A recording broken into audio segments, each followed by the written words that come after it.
नमस्कार, आप देख रहे हैं अपना बिहार। आपके साथ मैं हूं शिप्रा झा और बुलेटिन में सबसे पहले बात करेंगे नेता प्रतिपक्ष तेजस्वी यादव की। तेजस्वी यादव ने सोशल मीडिया साइट एक्स पर पोस्ट कर एक बार फिर से जातीय गणना और बिहार में बढ़े हुए आरक्षण पर क्रेडिट लेने की कोशिश की है।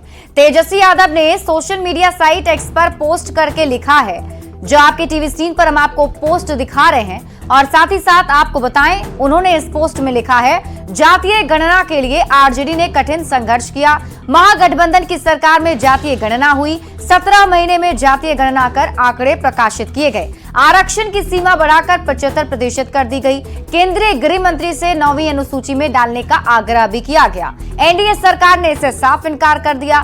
डबल इंजन की सरकार बनने के बाद भी प्रयास नहीं हुए। नई आरक्षण सीमा से लाखों लोग वंचित रह जाएंगे। पिछड़े, अति पिछड़े, SC ST के लोग वंचित रह जाएंगे। बीजेपी जेडीयू आरक्षण सीमा को 9वीं अनुसूची में डालकर देश में जातीय गणना करवाए, बिहार को विशेष राज्य का दर्जा दे, ये सब सत्ता के मजे ले रहे हैं। तो ये पोस्ट करके उन्होंने सरकार पर निशाना साधा और साथ ही क्रेडिट लेने की भी कोशिश की है। तो ये तेजस्वी यादव के पोस्ट और बढ़े हुए आरक्षण को संविधान की 9वीं अनुसूची में डालने की मांग पर मनोज झा का बयान भी सामने आया है।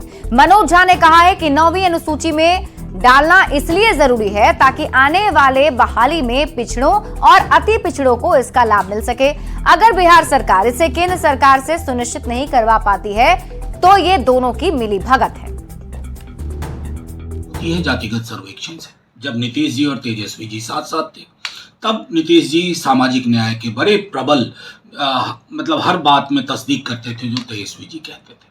सर्वेक्षण हुआ, आरक्षण का क्वांटम बढ़ा और कैबिनेट नोट भी भेजा गया। तो उस संदर्भ में कल तेजस्वी जी ने जो प्रेस कॉन्फ्रेंस की, 9वीं अनुसूची में शामिल करके आप इसको प्रोटेक्ट करिए ताकि आने वाली बहालियों में भी इस आरक्षण का लाभ एक व्यापक समुदाय को, एक व्यापक वर्ग को मिल पाए। और ये मैं समझता हूं कि अगर बिहार की सरकार और जो उन्हीं के भरोसे चल रही है सुनिश्चित नहीं करवा पाती है तो जाहिर तौर पर ये मिली भगत है। अब तेजस्वी यादव के पोस्ट पर केसी त्यागी का बयान भी सामने आया है। तेजस्वी यादव अपना बयान देने के लिए स्वतंत्र हैं। उन्होंने कहा कि विपक्ष के नेता की भाषा गरिमापूर्ण और संयमित होनी चाहिए। मुख्यमंत्री नीतीश कुमार ने फ्लोर ऑफ द हाउस कहा है, इसे 9वीं अनुसूची में डाला जाए ताकि इसका जुडिशियल रिव्यू ना हो सके।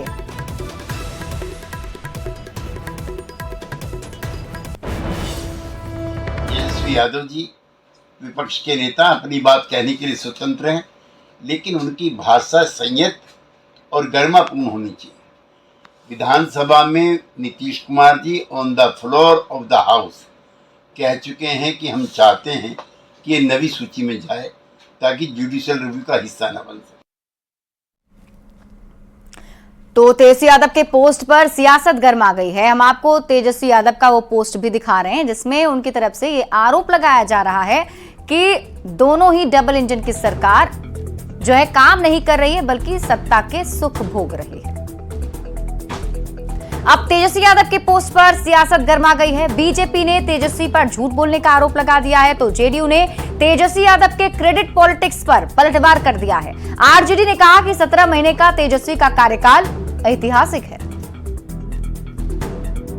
धोखा देना और किसी को ठगना ये राजद से सीखना चाहिए। जब 2023 में जातीय जनगणना माननीय मुख्यमंत्री जी ने करवाया तो आप कहां थे? इसके पहले आपके पिताजी के शासनकाल में और कांग्रेस के शासनकाल में जातीय जनगणना क्यों नहीं आपने करवाया? क्यों आपने नौकरियां नहीं दी? जब माननीय मुख्यमंत्री नीतीश कुमार जी ने जातीय जनगणना कराने का काम किया और भाजपा का भी समर्थन था। बिहार सहित देश के लोग जानते हैं कि बिहार में जो जातीय सर्वेक्षण का काम हुआ वह नीतीश कुमार की सोच की परिकल्पना थी और उसी के आधार पर बिहार में सफलतापूर्वक जातीय सर्वे हुआ। लेकिन नेता प्रतिपक्ष तेजस्वी यादव जातीय सर्वेक्षण पर बेजा अधिकार जमा रहे हैं। जनता ने उनको विधानसभा में उपस्थित रहने के लिए विधायक बनाया था और नेता प्रतिपक्ष चुना था। सोशल मीडिया से समाज नहीं चलता है, सोशल मीडिया से आप गाइड होते हैं। ऐसे नेता प्रतिपक्ष की आवश्यकता बिहार में नहीं है। नेता प्रतिपक्ष तेजस्वी यादव जी जब डिप्टी सीएम थे तो वो 17 महीना महागठबंधन सरकार का बिहार के लिए स्वर्णिम काल था। 5 लाख से ज़्यादा नौकरी लोगों को दिया गया, जातीय आधारित गणना का सर्वे कार्य कराया गया, आरक्षण का दायरा बढ़ाया गया, बिहार की भलाई के लिए काम कर रही थी सरकार। लेकिन जैसे ही तेजस्वी यादव जी सरकार से हटे, इसके बाद से ठप पड़ गया। तो एनडीए सरकार इतने दिनों से 18 वर्ष 19 वर्ष से बिहार में सरकार में है, डबल इंजन की सरकार है। तो क्या हो रहा है, बिहार का क्या हाल है, भगवान भरोसे बिहार को छोड़ दिया गया है। SC/ST रिजर्वेशन में कोटे के अंदर कोटे बनाने और क्रीमी लेयर लागू करने के सुप्रीम कोर्ट के फैसले पर सियासत थम नहीं रही है। चिराग पासवान ने सुप्रीम कोर्ट के फैसले पर विरोध जता दिया है। चिराग पासवान ने कहा कि हमारी पार्टी इससे सहमत नहीं है। के ऊपर हम लोग भी चाहते हैं कि जिस तरीके से ये ऑब्जर्वेशंस आई हैं उसमें जरूर बदलाव होने चाहिए। ये बिल्कुल ठीक नहीं। लगातार विपक्ष इसको लेकर के सवाल उठा रहा है सर। उन्होंने नहीं, बिल्कुल जिस तरीके से ये ऑब्जर्वेशंस आई हैं उससे सहमत लोक जनशक्ति पार्टी रामविलास भी नहीं है। SC/ST रिजर्वेशन में कोटे में कोटा के फैसले का चिराग पासवान ने विरोध किया। चिराग पासवान के बयान का आरजेडी सांसद मनोज झा ने स्वागत किया है। मनोज झा ने मांग की है कि सरकार विधेयक लाकर इसे प्रोटेक्ट करे या अध्यादेश लाए। से कहीं ना कहीं चूक हुई है इस पूरी परिपाटी को समझने में, और मुझे बेहद खुशी है कि चिराग जी ने बोला। लेकिन ये खुशी तब और होती क्योंकि आप ऑर्डिनरी व्यक्ति नहीं है, आप कैबिनेट मंत्री हैं। और मुझे लग रहा है कि पूरे देश में जो माहौल है, ये 2 अप्रैल 2018 की पुनरावृत्ति को न्योता दे रही है सरकार। कोई रिएक्शन नहीं है सरकार की ओर से आधिकारिक तौर पर। कल तेजस्वी जी ने प्रेस कॉन्फ्रेंस करके हमारे दल का पक्ष स्पष्ट कर दिया।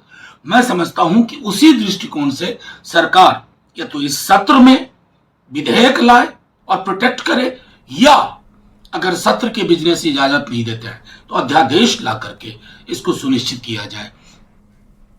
SC/ST पर सुप्रीम कोर्ट के फैसले पर पप्पू यादव ने कहा कि आरक्षण का कत्ल किया जा रहा है। सदन में तत्काल सरकार को अध्यादेश लाना चाहिए। पप्पू यादव ने कोटे के भीतर कोटा के सुप्रीम कोर्ट के फैसले का विरोध किया।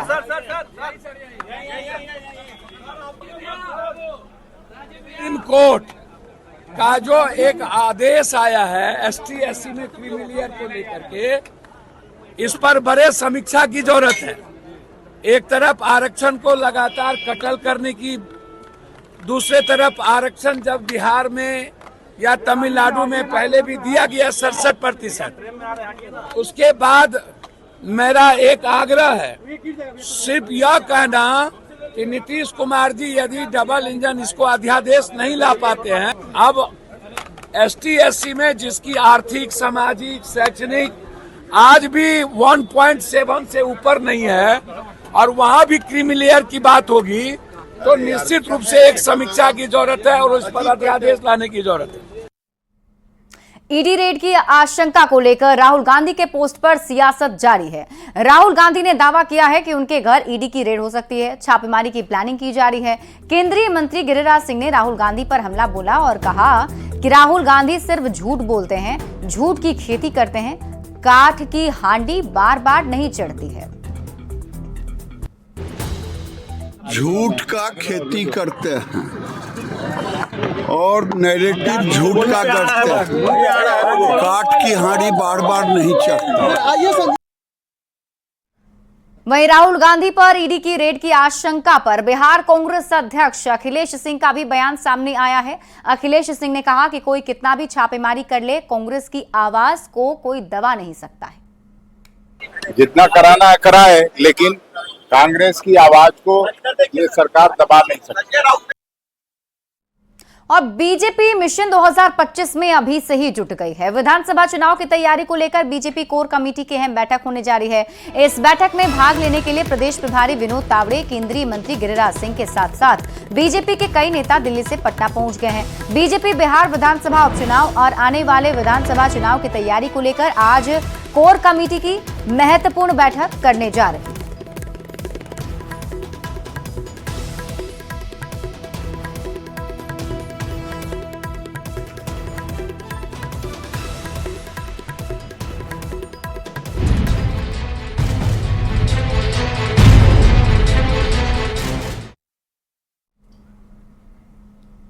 और झारखंड में बांग्लादेशी घुसपैठ और डेमोग्राफी चेंज का मुद्दा गर्माता जा रहा है। अब इस मुद्दे पर बिहार के लोग भी सियासत के केंद्र में आ गए हैं। कांग्रेस विधायक शिल्पी नेहा तिर्की ने कुछ दिन पहले बांग्लादेशी घुसपैठियों की तुलना बिहार से कर दी थी।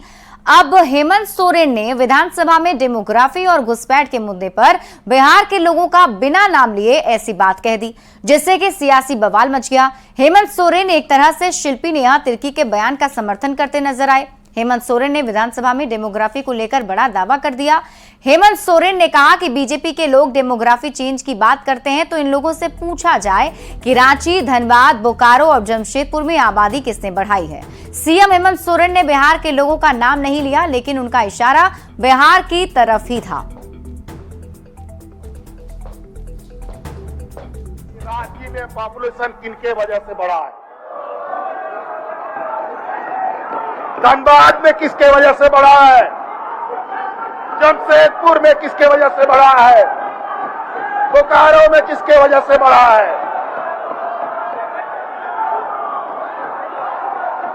अध्यक्ष महोदय क्या बात करेंगे?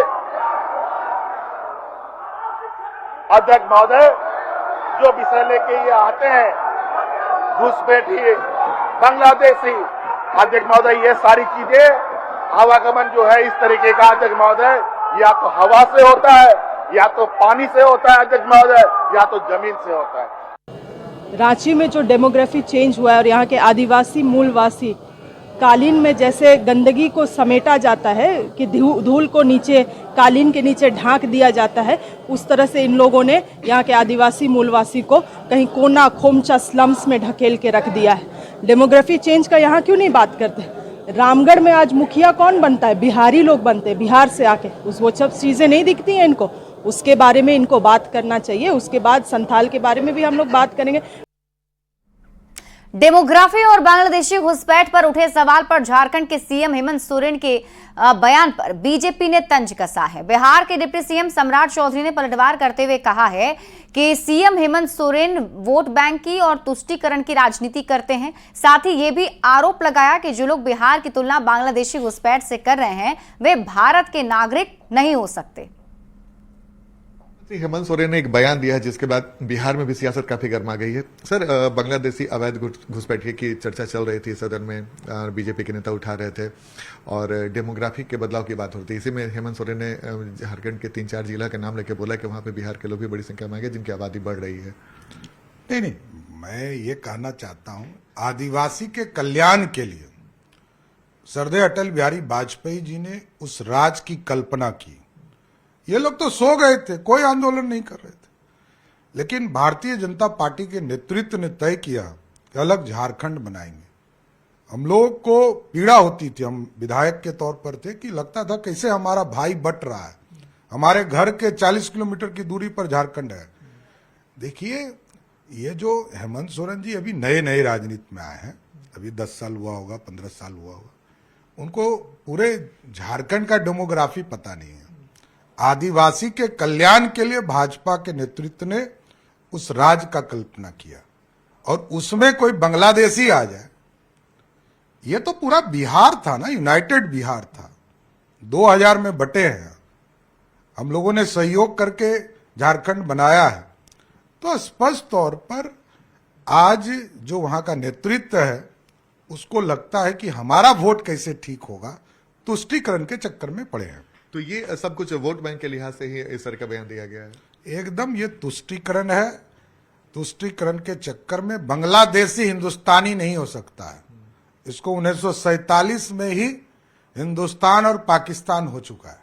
अब कौन है उसको हिंदुस्तानी बना सकता? और जिस देश में कंप्लीट उनके लिए राज बनाया गया हो, राष्ट्र बनाया गया हो, और भारत ने तो इतना बड़ा योगदान दिया कि पाकिस्तान को 2 भाग में बांटने का भी काम किया। तो ये थे हमारे साथ बिहार बीजेपी के वरिष्ठ नेता सम्राट चौधरी, जिन्होंने हेमंत सोरेन के बयान पर पलटवार किया है। कैमरामैन मनीष जुनेजा के साथ आनंद अमृतराज, न्यूज 18 नेटवर्क, पटना। वहीं सीएम हेमंत सोरेन के बयान पर बिहार से लेकर झारखंड तक सियासत सुलग गई है। आरजेडी और कांग्रेस ने हेमंत सोरेन का बचाव करते हुए बयान को तोड़ मरोड़ कर पेश करने का आरोप लगाया, तो बीजेपी और जेडीयू ने हेमंत सोरेन के बयान को शर्मनाक बताया है। बांग्लादेशी घुसपैठियों से बिहार के लोगों की तुलना करना बिहारियों का अपमान है। इसे बिहार कभी सहन नहीं करेगा। बिहार से अलग झारखंड को बने हुए अभी कितने वर्ष हुए और हेमंत सोरेन अलगाव की भाषा बोलने लगे। जिस दिन झारखंड से बिहार के लोग अलग हो जाएंगे उस दिन झारखंड का अस्तित्व ही समाप्त हो जाएगा। असल में इंडी गठबंधन के लोगों को संविधान पर कभी विश्वास ही नहीं रहा। संविधान की संघीय व्यवस्था पर इंडी गठबंधन ने हमेशा कुठाराघात किया है। देखिए, झारखंड में आसन्न चुनाव को देखते हुए जिस तरह से भारतीय जनता पार्टी एजेंडे की राजनीति शुरू की है, ध्रुवीकरण की राजनीति शुरू की है और कहीं ना कहीं समाज के अंदर विभेद पैदा करने की राजनीति शुरू की है, उस संदर्भ में अगर कोई बातें किसी ने कही है तो उसको तोड़ मड़ोड़ करके देखने की आवश्यकता नहीं है, या तोड़ मड़ोड़ करके जो प्रस्तुतिकरण किया जा रहा है ये कहीं से उचित नहीं है। मुख्यमंत्री हेमंत सोरेन के बयानों को बहुत ही पॉजिटिव तरीके से देखना चाहिए। उन्होंने ये कहा कि जो डेमोग्राफिक चेंज हो रही है उससे झारखंड में समृद्धियां आ रही हैं। यहाँ के लोग वहाँ जाके बहुत अच्छा कर रहे हैं, वहाँ के चीजों को, संसाधनों को बहुत अच्छे तरह से उपयोग कर रहे हैं और झारखंड की प्रसिद्धि और विख्याति में उनका योगदान रहा है। इस विपक्ष को क्या चाहिए? विपक्ष को तो एक मौका चाहिए कुछ बोलने का। झारखंड के मुख्यमंत्री के बयान बेहद ही दुर्भाग्यपूर्ण है।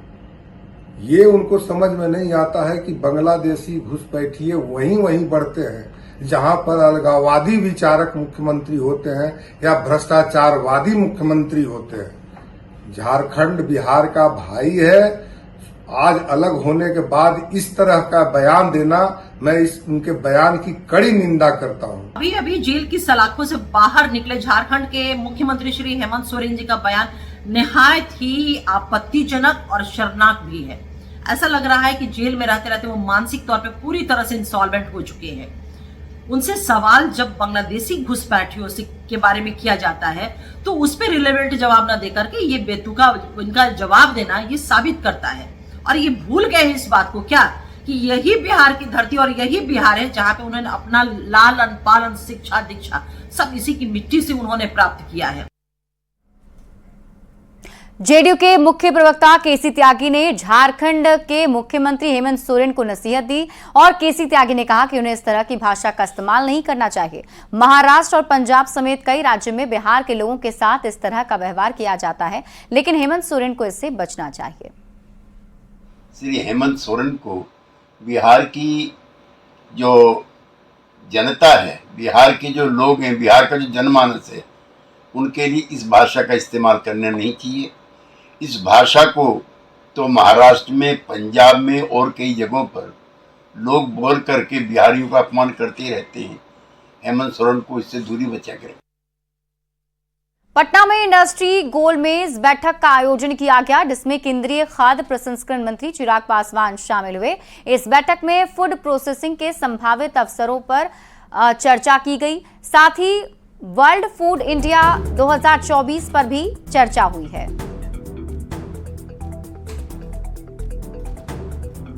और ये तस्वीर हम आपको दिखा रहे हैं। आपको बता दें कि आज पटना में ये बड़ी बैठक की गई है, जिसमें फूड प्रोसेसिंग की संभावनाओं पर चर्चा की जा रही है। इंडस्ट्री गोलमेज की बैठक का ये आयोजन, जिसमें केंद्रीय मंत्री चिराग पासवान शामिल हुए। वर्ल्ड फूड इंडिया 2024 पर इस बैठक में चर्चा हुई। इसमें ये भी चर्चा की जाएगी कि आखिर किस तरीके से जो बिहार में फूड है उसको कैसे ग्लोबल पहचान दिलाई जा सके। फूड प्रोसेसिंग की संभावनाओं पर भी चर्चा चिराग पासवान के साथ की गई है। मिथिला के मखाना को जीआई टैग मिला है। मखाना की खुशबू विदेशों में भी पहुंचने लगी है। बिहार कृषि विश्वविद्यालय सबौर के कुलपति का कहना है कि आज विश्व का 90% मखाना सिर्फ बिहार में उत्पादन होता है। पूर्णिया, सीमांचल, कोसी और मिथिलांचल में सबसे ज्यादा मखाना का उत्पादन किया जाता है। विदेशों में पूर्णिया और मिथिलांचल के मखाना का डिमांड काफी ज्यादा है। इस खबर पर और अधिक जानकारी दे रहे हैं न्यूज 18 संवाददाता कुमार प्रवीण।